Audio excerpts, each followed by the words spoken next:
Welcome to I Am Woke. Namaste, Satnam. I'm your host, Emelina Calder. In today's video, I'm going to take you through an energy update for the new moon today on July 5th in Cancer, and we're going to jump right in.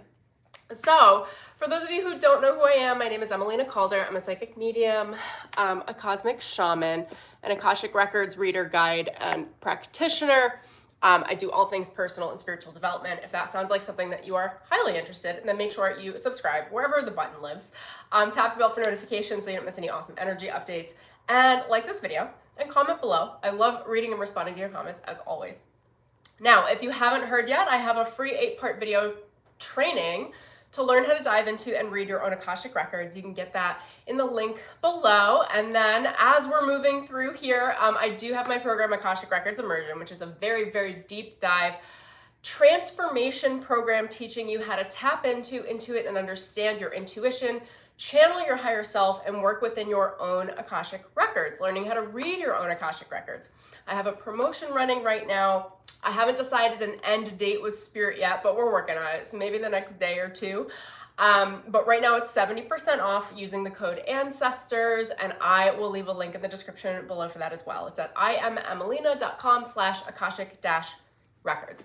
If this is something you've been interested in and been meaning to get into, I highly recommend that you sign up and jump in, because A, you're never gonna see this promo again with this steep of a discount. Spirit had me do it with I don't know, Spirit's got me on a fast track right now to make sure that you guys get access to this. And if you haven't seen the last few videos, I've posted their deep dives into the Akashic Records. And at the end of the videos, I go into a deep dive on what is included in the program so you can learn all about that. I've linked those below as well. Hi, blessings and love for you guys as well. Everyone that pops in, thank you as always for watching my videos, for tuning along in this wonderful spiritual journey that we are all a part of. Happy Friday. Yes, happy Friday. Wonderful. Okay, so I'm gonna jump right in. I was just doing a little meditation just before this video, chatting with the Law of One. If you guys aren't sure what the Law of One is, it's essentially all of the, if we think about the Law of Karma, the Law of reciprocity, all the different laws that run the universe, the Law of One is the combination of all the laws together working as one unit. If you go into my YouTube videos on the main feed, I think if you scroll down a little bit, I do have a couple of videos explaining the Law of One and a channel on that. So they downloaded to me the themes for the new moon today. So let's jump right in.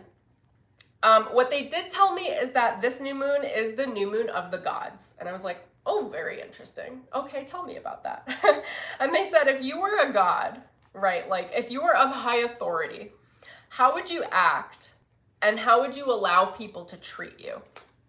It's occupying your state of authority, your more regal nature. For those of you that understand the difference between karmic relationships and divine relationships, this new moon is focused on, can you step into your own divine masculine or divine feminine? Can you really be the regal king or queen version of yourself, which in other words is your highest version of yourself, but they were asking me to give it to you in terms of divine feminine, divine masculine, or king, queen, emperor, empress, so that you can begin to hold the power in your sacral, your root, and your solar plexus, and allow it to support your spirituality, which is allowing the interchange of your relationships to support you in all ways. If you were a magical, regal being, which you are, that's going to be brought to light this week as well, as a result of this new moon. How would you act and how would you allow people to treat you? They're bringing this to my attention as well. They're saying to step into the regal nature because we are at the Cancer moon, which is really tapping into the subconscious, everything emotional that is unseen and hidden. The reason why they're asking you to really claim the regal nature and your self-authority is because if you don't, you'll fall into wounding patterns, because there's a lot of wounding, abandonment wounds, childhood trauma, ideas of the neglected child, the forgotten child, in the subconscious programming. And the thing about Cancer is it kind of tends to draw that out. It pulls all the subconscious emotions to the surface.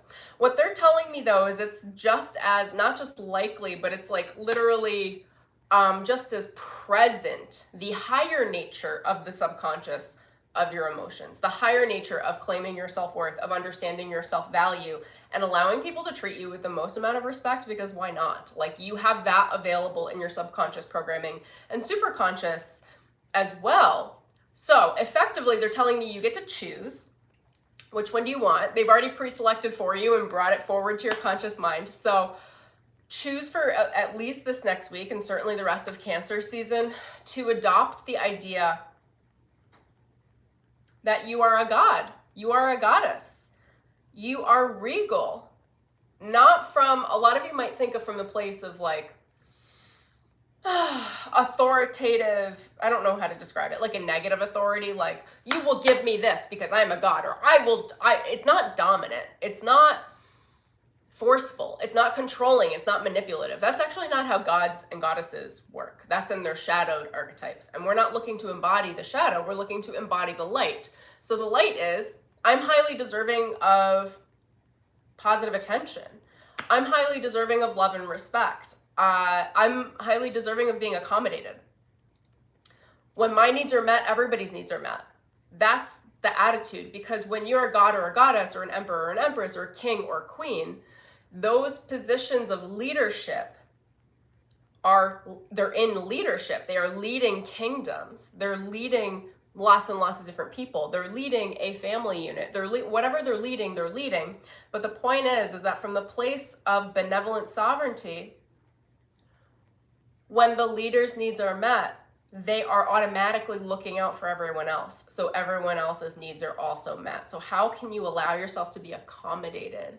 And how can you start thinking in terms of the way of not being demanding with people around you, but just commanding your power in your own space? This is a very like silent contract. It's just within your energy. You're making a decision in your energy to say, I'm powerful.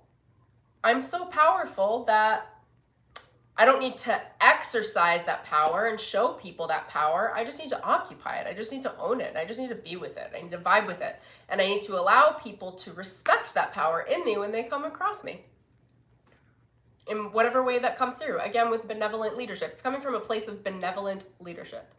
That is the god or goddess archetype. All right.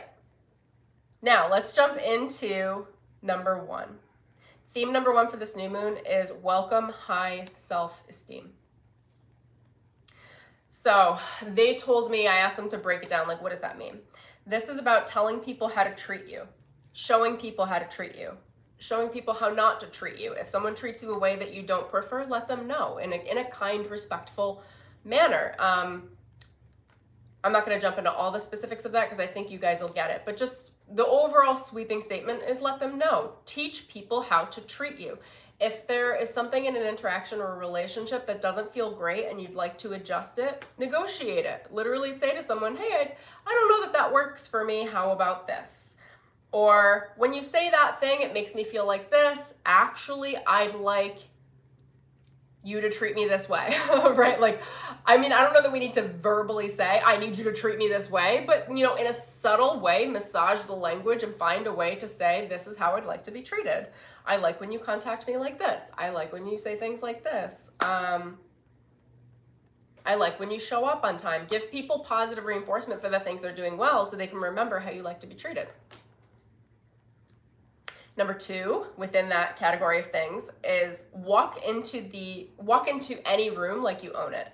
All right, there's no more, for those of you that are shy, and I can completely understand and empathize, I can be equally as tremendously extroverted and very, very introverted. And they're asking me to give this example. I tend to, like, people don't know, if they see me in one way, they expect me to stay in that way, and generally I'm exercising the extroverted ability. So when people see me be shy and quiet, they're like, who are you? And I'm like, oh, this is just as much me as the other version of me. But the point is, any room you walk into, okay, whether it's a coffee shop, a restaurant, a work location, anything you do this weekend, anything you do next weekend, like, walk into the space like you own it. Walk with your chest forward, your head held high, not like high, like, yeah, better than you, but high, like, you know, actually work on your posture, you guys. That actually commands a lot of the energy.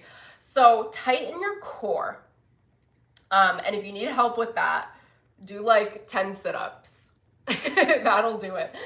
Tighten your core and support your entire spine from your abs, from your core being like rock solid. And then lift your heart up. So I can sit like this, right? And this is where my core is not tight. And my heart is wounded almost, right? Like shrunken over.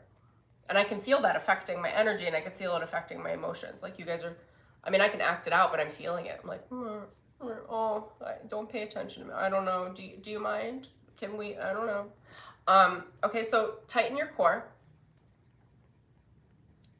Then lift your heart. You have to lift your heart after the core, okay? Allow your arms to hang off of your shoulders. Your shoulders are moving back, all right?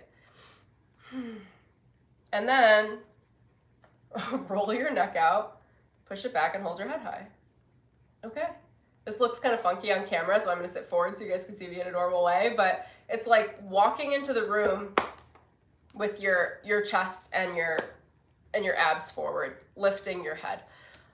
They're asking me to take you guys through that specifically because it's like programming your body to hold the power and the energy in a way that when you focus on your posture that way, it automatically commands power from yourself and automatically commands respect in a room because you're walking in a dominant position. Not that you're dominating, but you're saying, I'm an important person. I belong here. You probably should pay attention to me.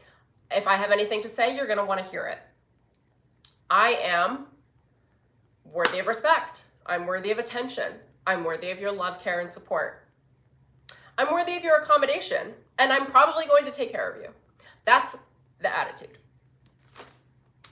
Walk into a room like you own it. Practice that. And for those of you that are shy, be an actor for the weekend.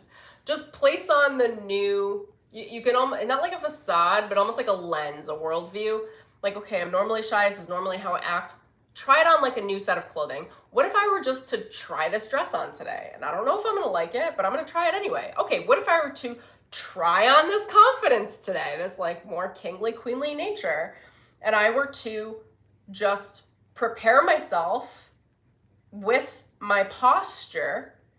And for you guys to know, I never think to talk about this, but the more focus you have on your core when you're walking, the stronger your energy is.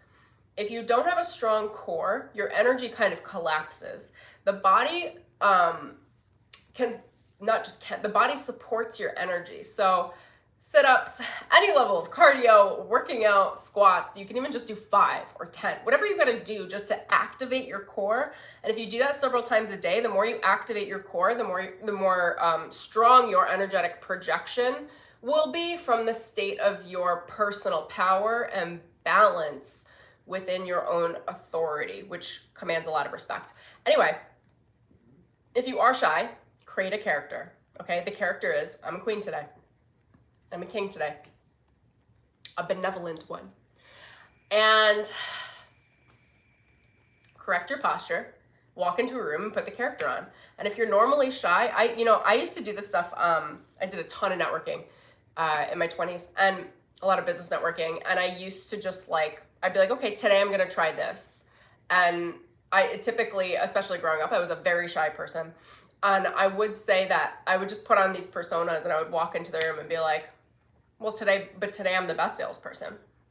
But today I'm the best marketing person. But today I'm gonna get 10 business cards and all of these people are gonna wanna follow up with me. And when you walk in with that attitude, everything changes and you get immediate feedback on what happens when you carry a different attitude with you. You don't have to keep the attitude. You don't have to do it 24/7. You can take feedback from yourself afterwards, like, did I like that? Was that enjoyable for me? What parts didn't I like? And do a little self-reflection. That's amazing too, but try it on. The third aspect they said within that was, it's kind of baked in. You're worthy of high value. You are of high value. You're worthy of receiving financial abundance, okay? Especially for you business people. And I know I've got a lot of you following me because I am one and I've built an audience that way.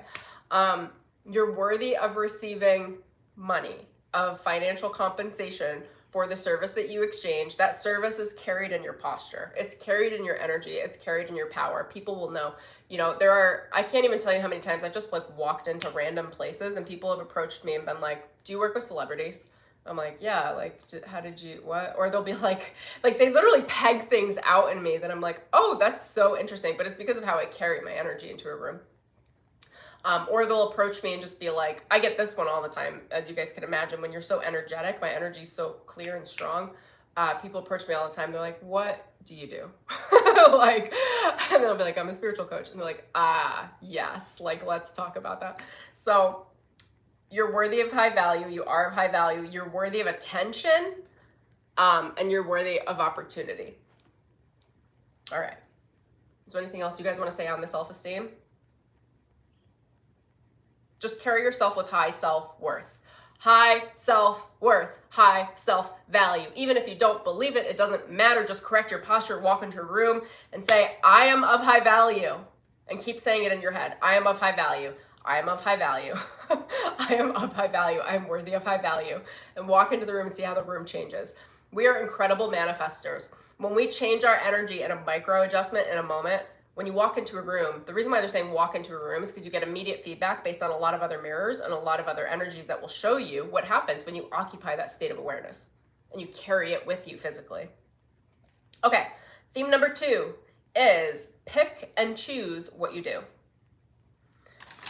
So, what they said to me is pick and choose what you do, literally the actions that you take and what you say to whom, based not in who you were, but in who you are now. Who you are now is a choice. You can choose, again, with Cancer, with a new moon in Cancer, it's bringing all of the subconscious emotional patterns forward into light. You can choose wounded behavior, or which is the past, it's the past version of yourself likely, or you can choose an elevated personal status with high self-worth. These are both equally as subconscious. They're both running in your subconscious mind. The point is, do you slip into wounded patterns or do you step into elevated patterns of behavior? Again, they did reinforce this idea of a character. Try on the character of the king or queen to massage the aspects of your subconscious mind that do believe that you deserve good things, that do believe that things can work out for you, that do believe that opportunities can materialize out of nowhere, that do believe that you're worthy of attention and love and support and affection and respect. And allow the choice, you're choosing to highlight those character aspects within yourself as opposed to the character defects, which are the wounding patterns. Assets over defects. And I'm not saying defects to be like mean or anything. That's the word that's coming forward for you to identify. If it's a wounded pattern, why give it attention? Deal with it in your journal at home. Wow, they're being like firm. They're like, if it's a wounded pattern, that can stay at home. Okay, that's when you can be shy. You can cry at home. You can write it out in a journal at home. You can go for a swim and kick it out, run it out on the pavement, work it out at a gym. I don't have any others. The wounded patterns can be done in healing and sacred service to yourself behind closed doors. Use the opportunity of being in front of people as the opportunity to claim your value and your self-worth.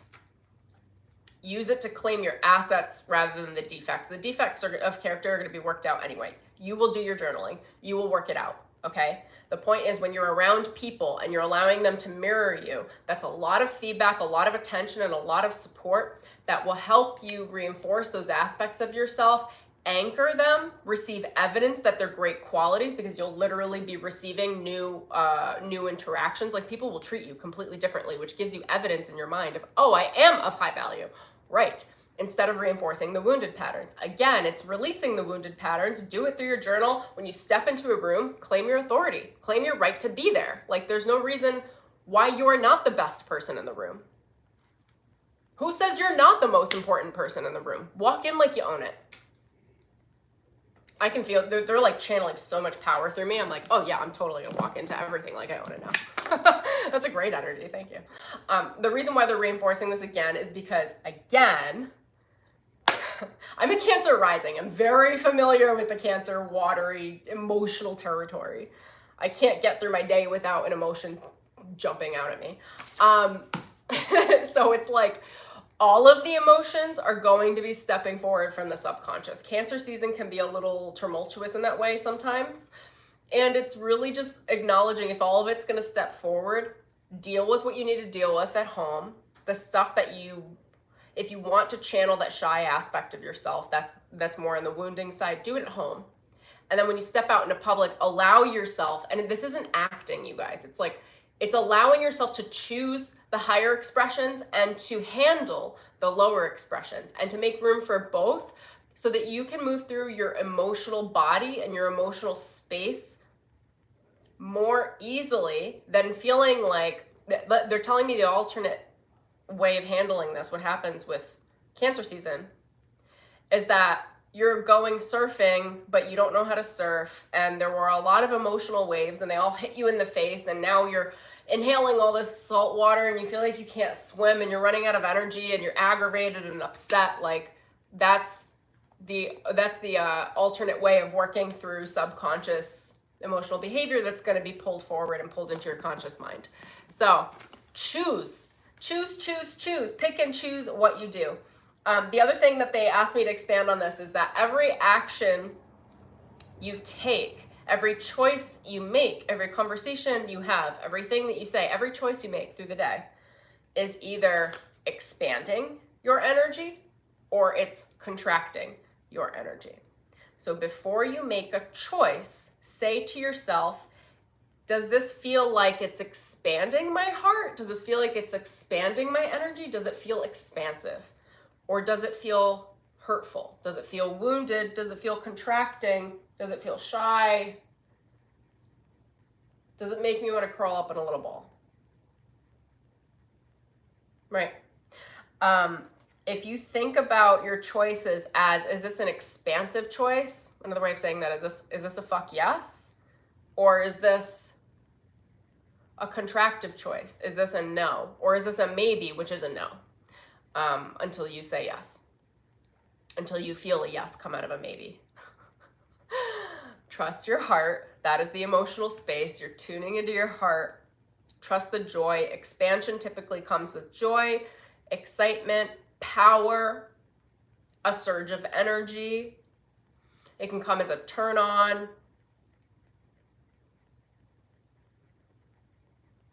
I don't know what else. Like, it's like a surge of energy in the body. It's not always joy. Sometimes it's like, whoa, like a surge, or you'll notice more, like a turn on. You'll notice more like energy, not that you're turned on, but it's a way of a turn on.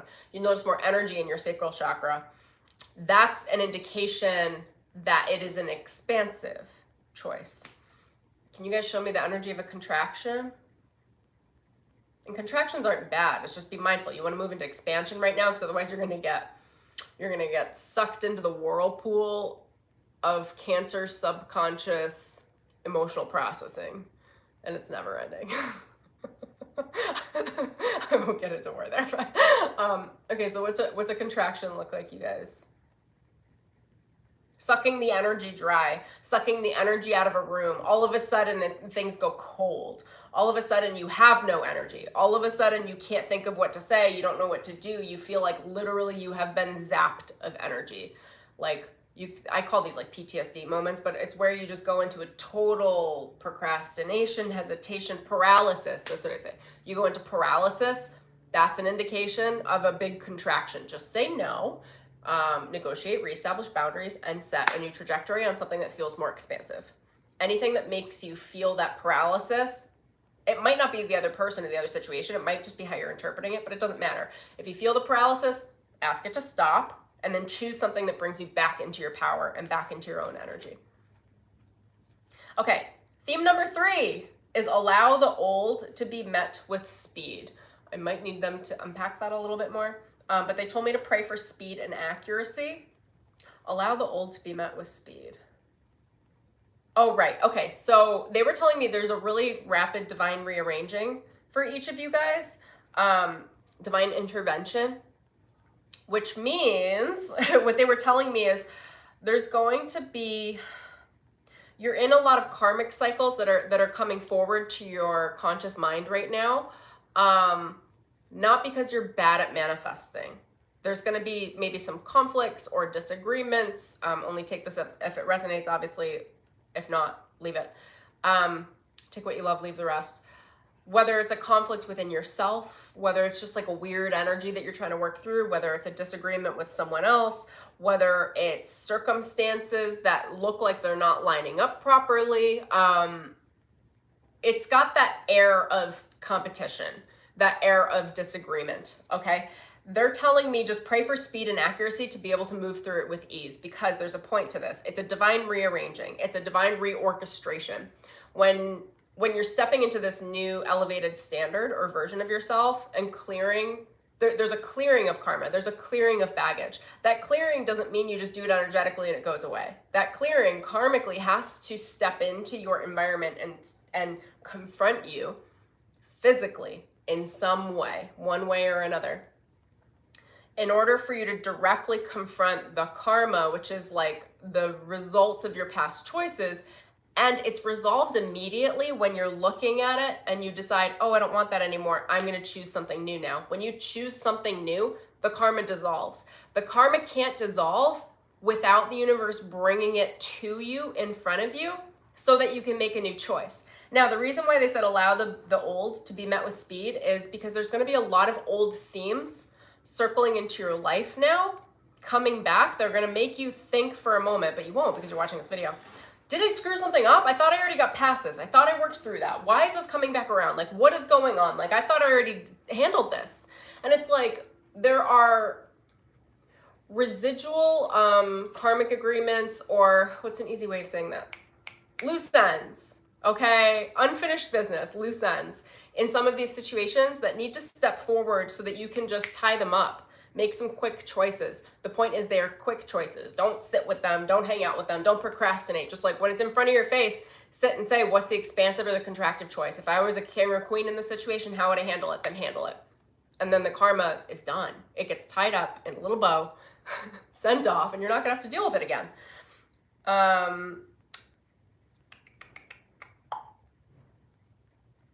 Okay. Those are my themes. Let me see if they've got anything else. Law of one, is there anything else you want to bring forward? Attack back. Okay, they gave me a fourth theme. Attack back. Can you guys tell me more about that? When you're under attack, attack back. So let me think about how to break that down. When you're under attack, that could be, generally speaking, it's people challenging your personal authority. It's people challenging your respect for yourself. It's people challenging what they think you're worth. It's you setting a boundary and then people barrel rolling through those boundaries saying, you know what? I'm actually more important. I'll give you a quick example, just a really very simple example because it shouldn't be taken out of context. It could be as simple as you're on the phone with a friend or a family member and you say, hey, I gotta go. Like I've got 2 minutes. I have to run. I have an appointment. I have anything. You don't even have to have anything. You're just like, I have to go. And they say, oh, okay. And then they keep talking. And then the 2 minutes comes up and you say, hey, actually, like I've really got to run. And they go, well, I just have one more thing. And then they keep talking. That's somebody challenging that boundary saying, actually, I'm more important than you are. I'm going to take your time. I don't really care that you just set a boundary. And that's when you either, it's funny when they bring old parts of me up. I'm like, depending on the person, I've hung up on people at that point. I'm like, if you disrespect me again, I'm just going to click because I told you I had to go. I don't do that all the time. I've done that before. Or you reinforce it again. You have to say, I have to go. I don't know what you're not understanding, but this is not something that's open for negotiation. We can have this conversation later. That's just an example. They're trying to show the attack back is when you set a boundary and you set your space and you ask someone to treat you a certain way and they go past your boundary, because a lot of people do this because they're trying to reestablish, a lot of people don't like boundaries, obviously. They're trying to reestablish their own control and say like, yeah, I see that boundary, but I just don't care. And then they go to establish control and manipulation and power again over you. That's when you attack back. That's what my guides call it, which is when you strengthen your power and you reset the boundary again, but you reset it more firm. When you learn to attack back, they're showing me the glowing power in the solar plexus. It's just pulsing it out and holding it strong. That could be an anger impulse, and they want you to know that that's okay, because the anger is a self-protection mechanism to help your energy, your auric field actually strengthen. That's what anger does. This is in the case of righteous anger, like not running around like a little authoritative monster, just being angry for the sake of being angry. And allow yourself to set another firm boundary and be very, very clear about it. And then hold it. That's the attack back. When you attack back, you're just strengthening your own fields, because if you set a boundary and allow someone else to cross it, it's not only as if for yourself that you didn't set the boundary, but you're also telling yourself when they do cross that boundary, you're telling yourself, oh, I'm not worth setting boundaries. It's almost worse than setting the boundary to the subconscious mind. It's like, oh yeah, even when I do assert myself, see, I'm not going to be respected. So what they're saying is that, because it's going to happen, we live in a world that's constantly challenging territory and energy, and power, and trying to claim and take that power from you or others. So, I mean, it's just attack back, be strong, okay? Be strong-willed. That doesn't mean you're not kind. It just means you're being kind to yourself in protecting your own personal energy, protecting your own boundaries. And what I will say based off of this is that the people that belong in your life want to be in your life, and they want you to feel good and happy with them being in your life. That being said, when you set a boundary with someone that is meant to be in your life and is truly healthy, and when I say healthy, I mean that they love you. It really comes down to love. Someone that loves you will accommodate you. Someone that doesn't love you will push on all of your boundaries and try to establish more control, because you are a feeding energy source for them. So this is more just a reinforcement for you guys to remember that you're not going to lose the right people by setting boundaries. What it will do is it will show you who doesn't belong in your life, and who was always just taking from you, and who was feeding off of your energy, and who never had any love or respect for you. When you set a boundary and people can't handle that boundary, and they refuse to respect your boundaries, and they try to barrel roll through it and control you anyway, literally that is the opposite of love. It is a complete lack of love. It is scarcity. It is based in control. And now you'll know with those situations, because that's immediate feedback and information, that that relationship is a control-based relationship and that you're feeding them. And then you say, okay, well, now that we've acknowledged you're a vampire, I think I'm gonna let this go. But the point is, I wanted to reinforce this with you guys, because when you set boundaries, it's healthy. It's okay to set boundaries, because when you set boundaries, the right people say, oh, is that your boundary? Great. I want you to feel comfortable, safe, and happy with me. And they'll respect it, and they will accommodate it. And you'll do the same for people you love, because when you have love in your heart for someone, you want them to be happy. You want them to feel safe. So you're going to naturally respect them. So when they set a boundary, you're like, oh my God, I didn't even know you needed that. Sure. Like, no problem. I got you. I love you. It's all good. So that should help you feel a little more safe in setting your boundaries and attacking back, because when you're attacking back and building up that energy field, your own personal force field, you are just strengthening yourself, and the people that love you will want you to be strong. They'll want you to feel safe within your own energy. They'll want you to trust yourself. And the people that don't belong in your life, they're vampires. Identify them and get them out. Okay, let me just check back in with the lot of one. Is there anything else you guys want to bring through me today? That's it. Call it a day. They said call it a day. Okay, thank you so much, you guys, for joining me. If you like this video, please like it below. Drop a comment below. Let me know what's going on for this new moon for you, what resonated, or any thoughts or comments you may have. And the Akashic Records Immersion program, I'll leave a link in the description below for you guys. It's 70% off with the code Ancestors for the next couple of days. Don't miss it. I really think you're gonna love it. I keep feeling the energy container expanding. And if you want to learn more about the Akashic Records, what they are, what the program is, I have phenomenal videos I shot last week. They are long, but they are good. One of them is a stream about the Akashic Records and spiritual bondage, how when we get born into these lives, we're automatically enrolled into the collective karmic spiritual shackles. Whoop. And then when we start accessing our Akashic records and learn about our own personal integrity, our own personal authority, our soul blueprint, and channeling that into who we are now, we claim our right to our best life, our right to our destiny, our right to actually create what we want in this world instead of just relying and falling back on collective karmic patterns, karmic agreements, societal programs. And we get control over our life. We get to be a rogue player on the grid and create the life of our dreams and build it into physical, practical reality. So that's what I've got for you guys. Enjoy the new moon. Have a beautiful, blessed day and weekend. I hope to see you guys in my Akashic Records Immersion program. And otherwise, I'll see you in the next video. Okay, thanks for joining me, you guys. Lots of love.